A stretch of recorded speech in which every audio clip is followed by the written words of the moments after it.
Yo, what's good? It's Capital X TV. This is episode 12, Dirty Dozen. I actually had another episode that I was gonna use for 12, but I decided to put this one up instead while I edit that one a little bit. It's a little bit of long piece. It has a little bit of editing, and I'm about 3/4 of the way through. So I figured I would post this. I wanted to thank everybody that's been coming up, onto the channel and watching the videos. And I want to thank everybody that has subscribed. Caught a few new subscribers. Not a lot, but, I appreciate every single one of you that hit that subscribe button. I also want to urge y'all that have been coming on here, watching the videos and just, taking off, to please hit the subscribe button. It only takes you but a second. It don't cost you no money. It's not gonna mess up your timeline or anything. I may pop up now and then. If you plan on never coming back, it's cool. It's not gonna throw off your page. You may see me once in a blue moon, but if you don't press on it, then I'll eventually disappear. But it will help me out. Basically, I'm trying to beat these algorithms. It's like these algorithms to me is like internet oppression. They suppress artists, they suppress, activists, and anybody trying to do anything on the internet is difficult because basically by putting that yoke around our neck, they try to charge you. It's like, oh, you want to reach more people? Pay for that. And the only way we could get around that is if we help each other out. And how we help each other out is by, subscribing, hitting a thumbs up, a comment, hit the share button, send it to a homie. That's how we help each other. Because I tell you, a lot of artists and a lot of activists, small businesses that try to make it on the internet, they fail because, their reach is suppressed. They only, allow you so many people to see your post. And if nobody comments and nobody touches it, nobody checks it out, basically, man, it just goes unnoticed. But if they see, people reacting to it, watching it, or listening to it, commenting on it, just a like, that's when you start getting a little bit more freedom. They give you a little bit more, a little bit more slack to reach more people. So we can help each other as a community, within the hip-hop community, the activism community. That's how we can help each other, by showing love, share, like, comment. Simple as that. It don't cost nothing, but you help artists and individuals such as myself, to progress a little bit. And like I said, it doesn't cost you nothing, man. Just do your good deed, you hear me? So I would appreciate it. So I wanted to tell you a little bit more about why I've created this channel, Capital X TV. I actually came up with the idea a long time ago. I was going to share not just my music videos, but I was going to do commentaries. Because I used to do the lecture circuit, but that kind of died down when I moved over here to Norway from New York. Actually, I've lived in Newark before I left. Before I left the United States, I lived in Newark, New Jersey. But once I moved, it was like trying to get myself settled here. It took a lot longer than I thought, so that kind of died off. And then of course now with this whole pandemic thing going on, it's no chances of it coming back anytime soon. So, but that was the idea, was to put up my music, put up some commentary talking about different social issues that I addressed within my music. And I also planned on sharing some, I've got tons of footage, hours, maybe a couple hundred hours worth of footage that I've collected over the years, from different protests, lectures, interviews, and shows, even not just my shows, of other artists that I performed with. I would film them. So I planned on sharing all that. So that was the concept when I first created Capital X TV, but it never really took off because, things just, life gets in the way. You know what I'm saying? Life just gets in the way and just never happened. About I don't know, 2 years ago or a year ago, I did kick off something called Flashback Friday, where I was taking clips of, out of those, a couple 100 hours of footage I talked about, and I was sharing these little clips, and that seemed to be doing all right. But once again, it was just like life got in my way, and kind of, had to, I pulled the plug, and I took the videos off, and a couple people hit me up that were following. It was like, yo, what's up? But yeah, I couldn't do it at the time.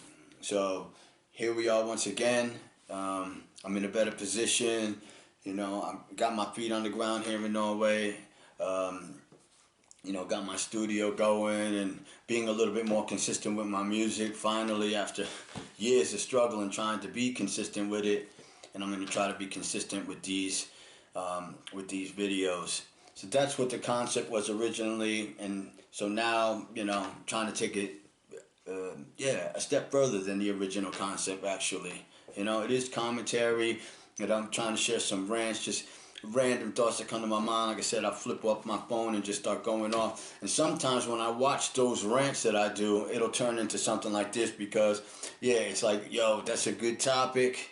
I'm just freestyling. It's like, that's a good topic, but I missed a lot of important points. So, I'll just scrap that, or I'll keep it on the side, and I'll make one like this to address the topic, a little more in depth. But you will definitely see some of those rants. So yeah, what else? The other reasons that I have this channel, let's say like this, I want to chronicleize my history within the hip hop culture, my history within, the movement of fighting against the death penalty, being a death penalty abolitionist, being a human rights activist. I want to kind of give that oral presentation of my history, because to be honest with you, most of my life, my early life, I slowly realized how rootless I was as an individual. And when I say rootless, I'm serious. It's like, people look up their family trees. Our family tree, it's like, leaning, and it's like almost down to the ground because it has no roots.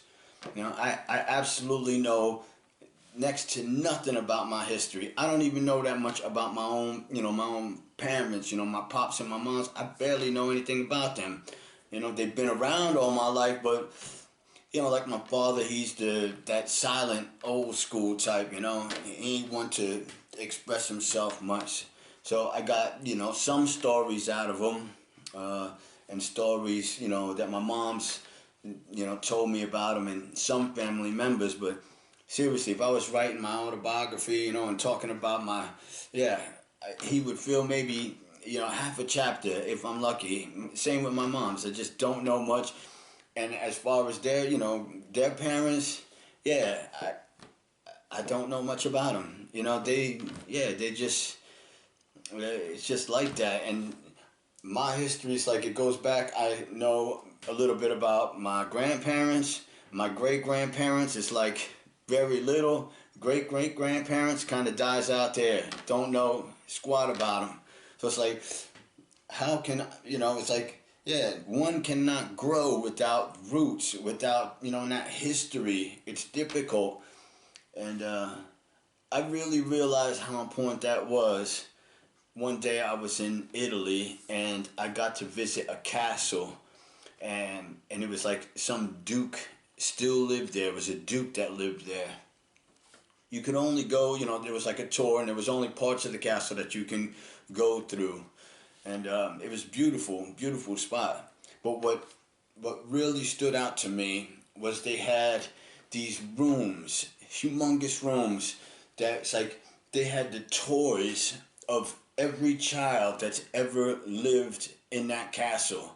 So it's like, I don't know how far back these things dated, but I'm saying these toys were super antiques, and it would go, each little section that they had, the date would get, closer to present time. But I was like, whoa, they saved all the toys of every child that's ever lived in that castle. And then I remember that, and I also remember they had the photo room. the photo rooms, like all these paintings, you know, of all the generations. It's, man, just like, yeah, it was centuries, you know, of people, their portraits painted all the way up to, you know, that present day Duke. And I was like, man, I felt that. I was like, wow, to imagine that growing up, you know, growing up knowing that much of your history, how empowering that is. Because because I'll tell you, not knowing anything about your history, yeah, it definitely weakens you. You know, it makes you uncertain. It makes you feel, you know, I mean, I felt empty, you know, not knowing where I was, you know, where I was from and nothing about nothing. You know, I mean, okay, it's like my parents, I was born in New York. I was born in Brooklyn. My parents migrated to New York from Puerto Rico. They were both from Puerto Rico. Um, and it's like, yeah, on my father's side, I met my grandfather maybe, yeah, 5, 6 times. And it's not like, you know, we sat there kicking it for hours. It wasn't like that, you know. It's like I just got to know him, yeah, on the surface. And my grandmother on my father's side, you know, I got to meet my grandfather's wife. He'd been married for a lot of years, but he had children from, yeah, different women. And one of his, you know, other women, that was my grandmother. So just to, yeah, let you know, my grandfather had 20 some odd children from like 5, 6 different women. Straight up, that much I know about him. And as far as my great grandfather, on my father's side, that's who I was named after, Andre. Um, I don't know nothing about my great great grandmother on my father's side, and after that, zilch. On my mom's side, I met my grandfather. Same thing, maybe half a dozen times. Never really, you know, got to get into his, you know, to conversations with him to find out anything about him. My grandmother on my mother's side, never met her. She died when my mom was very young. I think she was like 6 or 7, something like that. And my great grandparents on my mother's side, know absolutely nothing about them. Nothing. That's it. You know, and well, that's not necessarily true. It, on my mother's side, my great grandmother, I got photos of her. I actually met her a couple of times, but I was, yeah, very young, so I don't remember, you know, much about her. I got a photo of her, that I know. I know that she was kind of, yeah, she was not feeling me as a baby. That I remember, and it's like, yeah, I was scared of her or something like that. And her mom's, you know, I know a little bit about her, but when it comes to my grandfather on my mother's side, know nothing, you know, about that. So yeah, minimal history. I know that I have a family member in Puerto Rico that has been trying to, you know, fill our family tree for decades, and he always gets stuck, and yeah, he finds people with the same last name, because we have an odd last name for coming from Puerto Rico, and he kind of gets stuck, and yeah, runs into a lot of dead ends. And if you ask me personally, you know, I think it's because he looks in the wrong direction. He tries to connect, you know, the name and our history to the Europeans, you know, that took over the island. You know, our conquerors, the oppressors of the island. You know, that's where he tries to connect. At one point, you know, for a little bit, I looked in the other direction. You know, it's like Buck looking for our European connections. What about our African roots? And that's where I found that, you know, my great grandmother on my mom's side definitely came from West Africa, or her mother directly from West Africa. So it's either my, you know, like I said, either my great grandmother or my great great great grandmother, if I said that right, came from West Africa. Almost absolutely positively sure about that. And like I said, just no history. So through this channel, like I said, I want to chronicleize and give, you know, the oral presentation of my life, everything that I know, everything that I've done, everything that I've been through, for my kids, for my grandkids, for my great grandkids. You understand? So that way it's like when I'm gone, at least they'll know a little bit about, something.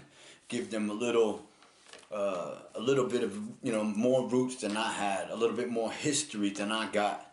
And I think that'll empower them, no question about it.